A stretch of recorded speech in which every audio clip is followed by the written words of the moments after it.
ముఖ్యమంత్రి చంద్రబాబు, మంత్రి లోకేష్ పై తీవ్ర పదజాలంతో విరుచుకుపడిన జోగి రమేష్ కు తెలుగుదేశం శ్రేణుల నుంచి తీవ్ర నిరసన ఎదురైంది. ఆయన నివాసం వద్ద పెద్ద ఎత్తున ఆందోళనకు దిగిన టీడీపీ నాయకులు, కార్యకర్తలు ఇంటిపై దాడి చేశారు. ఆందోళనల సమయంలో ఆయన ఇంట్లో లేరు. పోలీసులు ఇరు వర్గాలను చెదరగొట్టడంతో ఆగ్రహ జ్వాలలు చల్లారాయి.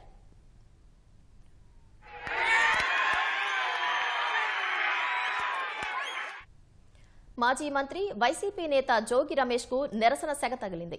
సీఎం చంద్రబాబు, మంత్రి లోకేష్ పై శనివారం జోగి రమేష్ చేసిన అనుచిత వ్యాఖ్యలపై తెలుగుదేశం శ్రేణులు భగ్గుమన్నాయి.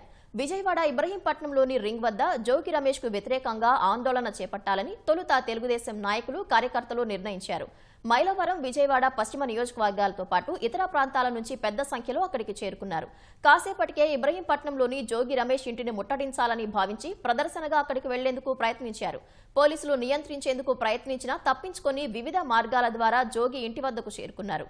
జోగి రమేష్ నివాసంపై దాడి చేశారు. ఇంటి వద్ద ఉన్న జోగి రమేష్ ఫ్లెక్సీలను చించేసి సామాగ్రిని ధ్వంసం చేశారు.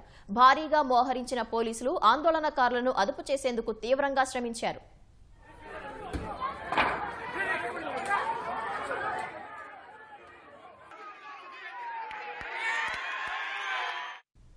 తెలుగుదేశం శ్రేణులు ముట్టడించిన సమయంలో జోగి రమేష్ ఇంట్లో లేరు. ఆయన తండ్రి మోహనరావు, సతీమణి శకుంతలదేవి, చిన్న కుమారుడు రోహిత్ దాడి సమయంలో ఇంట్లోనే ఉన్నారు.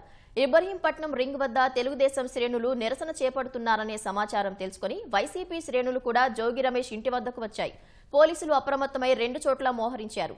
అనూహ్యంగా తెలుగుదేశం శ్రేణులు దూసుకొచ్చి ఇంటి ముట్టడికి ప్రయత్నించడంతో కాసేపు పరిస్థితి అదుపు తప్పింది.